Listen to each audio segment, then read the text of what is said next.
قابل قدر سامعین السلام علیکم. میں ڈاکٹر محمد یوسف اپنی یوٹیوب چینل ہیلتھ کیئر سننا میں خوش آمدید کہتا ہوں. میری آج کی ویڈیو کا موضوع ہے ہومیوپیتھی. دوستو، ہومیوپیتھی کی تاریخ، میڈیسن بنانے کے طریقے، یہ سائنس ہے، آرٹس ہے، سائنس ایکسیپٹ کرتی ہے یا نہیں کرتی، میں یہ ڈسکس نہیں کروں گا. میں یہ ڈسکس کرنے کی کوشش کر رہا ہوں کہ ہومیوپیتھی جب سے ڈسکور ہوئی ہے، اس نے میڈیکل ہیلتھ فیلڈ میں کیا اچیومنٹ کی ہے، ورلڈ وائڈ کتنے لوگوں کو اس نے اپنی طرف اٹریکٹ کیا ہے. تو سامعین، اس وقت آلموسٹ 225 ملین لوگ ہومیوپیتھی سے ریگولرلی اپنا علاج کروا رہے ہیں. دنیا کے مختلف ممالک نے ہومیوپیتھی کو نیشنل ہیلتھ سسٹم میں شامل کیا ہوا ہے، جس میں خاص ممالک برازیل، میکسیکو، چلی، سوئٹزرلینڈ، انڈیا اور پاکستان ہیں. یورپ کے 42 میں سے 40 ممالک میں ہومیوپیتھی کی کامیاب پریکٹس ہو رہی ہے.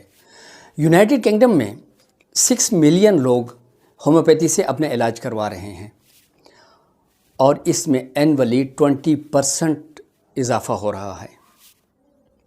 یونائٹڈ اسٹیٹ آف امریکہ کے نیشنل انسٹیٹیوٹ آف ہیلتھ کے مطابق 7 ملین لوگ اپنا علاج ہومیوپیتھی سے کروا رہے ہیں، اور اس میں 1 ملین پلس چلڈرن ہیں.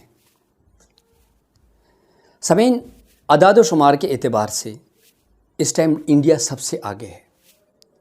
انڈیا میں 110 ملین لوگوں کا طریقہ علاج ہومیوپیتھی ہے، اور اس ریشو میں بہت تیزی سے اضافہ ہو رہا ہے.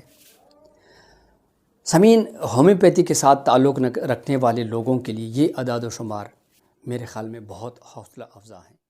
سامعین، ہومیوپیتھی ایک پراثر و نہایت بہترین طریقہ علاج ہے، جس میں یہ طاقت ہے کہ یہ اس سے مشکل بیماریاں ٹھیک ہو جاتی ہیں. ہومیوپیتھی کی خوبصورتی مریض کی انفرادیت پہ ڈیپینڈ کرتی ہے، اور اس کا ہنر بھی صرف اسی میں ہے کہ سمپٹمز کے حساب سے ایگزیکٹ میڈیسن دی جائے. جتنی ایگزیکٹ میڈیسن ہوگی اتنا جلدی مکمل اور بہترین اثر کرے گی. یعنی ہومیوپیتھی میں ڈاکٹر کی سکلز اور ایکوریسی استعمال ہوتی ہے. یہ ایک ہنر ہے جو کہ ہر انفرادی ڈاکٹرز پر ڈیپینڈ کرتا ہے. یہ ایسا نہیں ہے کہ آپ کے پاس 10 مریض ہائپر ٹینشن کے آ جائیں اور آپ 10 کے 10 مریضوں کو ایک جیسی میڈیسن دیں. ہو سکتا ہے کہ سمپٹم کے اعتبار سے آپ کو 10 کے 10 مریضوں کو 10 ڈیفرنٹ میڈیسن دینی پڑ جائے.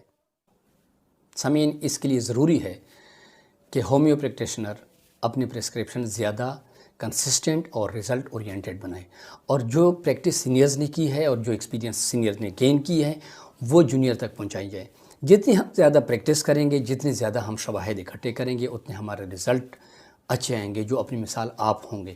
یہی وجہ ہے کہ شدید کرٹیسزم فیس کرنے کے بعد بھی ہومیوپیتھی طریقہ علاج ایکسپینڈ اور مشہور ہو رہا ہے. جس ملک میں ہے اس میں ڈے بائی ڈے ترقی کر رہا ہے، اور جس ملک میں نہیں ہے وہاں پہ یہ پریکٹس شروع ہو رہی ہے، جس کی مثال جاپان اور ایسٹ یورپ کی ہے.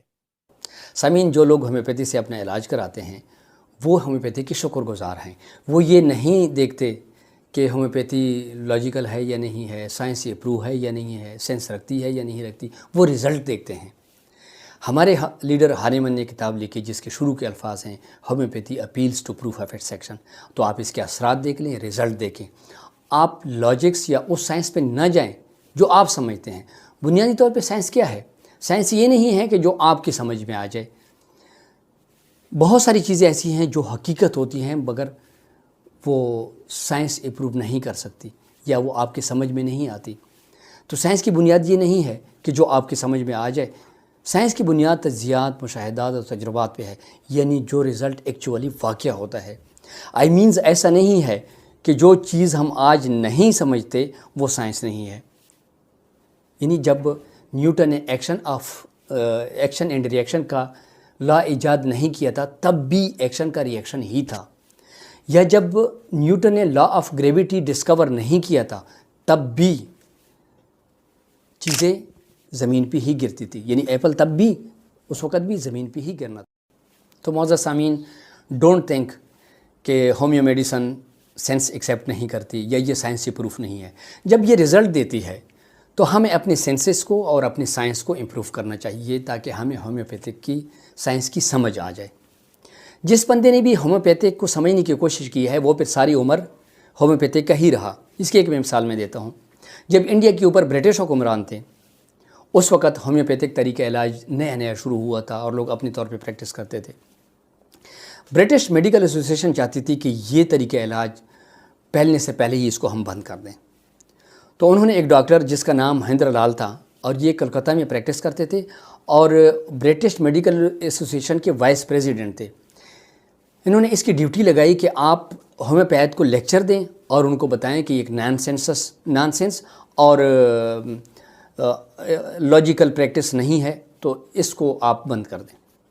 وہ مہندر لال ایک عام ڈاکٹر راجن دتا کے کلینک پہ گیا اور اس سے کہا کہ میں جائزہ لینے آیا ہوں کہ آپ یہاں پہ کون سا نان سینس کام کر رہے ہیں۔ تو مہندر لال 3 مہینے تک راجن دتا کے کلینک پہ رہا اور اس نے اس کا کلوزلی مانیٹر کیا اور اس کے رزلٹ دیکھنے کے بعد اس نے لیکچر دیا کہ homeopathy is the medicine of future. اس کی وجہ سے برٹش میڈیکل ایسوسیشن نے اس کو ایسوسیشن سے ہٹا دیا، مگر مہندر لال پہلا ہومیوپیتھک ڈاکٹر بنا انڈیا کا جس کے پاس میڈیکل کی کوالیفیکیشن تھی۔ ڈیئر فرینڈز، ضرورت اس بات کی ہے کہ ہمیں اپنا پریکٹس لیول جو ہے نا وہ بہت بہتر کرنا چاہیے۔ ہومیوپیتھ کو بھی وہی ٹریننگ ملنی چاہیے جو ایک ماڈرن میڈیکل پریکٹیشنر کو ملتی ہے، اس کے بعد ایٹ دا اینڈ اسے ہومیوپیتھک کی نالج دینی چاہیے۔ ڈپلومہ میں اور ہومیوپیتھک کے پریکٹس میں بہت بڑا گیپ ہے، ہمیں یہ گیپ ختم کرنا ہے بہترین پریکٹس سے، بہترین سلیبس سے، بہترین ٹریننگ سے۔ جیسے جیسے یہ گیپ کم ہوگا اسی ریشو سے ہومیو فیلڈ میں بہترین ڈاکٹر سامنے آئیں گے، بہترین پریکٹیشنر سامنے آئیں گے جو بہترین رزلٹ دیں گے۔ اور سامعین، ہمیں اس کنسیپٹ سے بھی نکلنا چاہیے کہ if I am right you must be wrong and if you are right I must be wrong۔ ہمیں اپنی سوچ پروگریسو رکھنی چاہیے، ہمیں یہ کنسیپٹ اپنانا چاہیے کہ if I am right you can be right too۔ میں تمام رسپیکٹیبل ہومیوپیتھک ڈاکٹرز اور اسٹوڈنٹس سے گزارش کرتا ہوں کہ اللہ نے آپ کو ہومیوپیتھی سے روشناس کرایا ہے، اب اپنی تمام صلاحیتیں ہومیوپیتھی پہ لگا لیں تاکہ اللہ کی مخلوق کی زندگی میں بہتری آ جائے۔ In the end, I appeal from the people of the whole world, please trust in homeopathy way of treatment. If you make it your first priority, I ensure you that nobody will be a permanent patient of CVA, hypertension and diabetes for the whole life۔ اس کے ساتھ ہی سامعین ہماری آج کی video کا اختتام ہوا۔ Next video تک آپ سے ہم اجازت چاہتے ہیں۔ اللہ حافظ، فی امان اللہ۔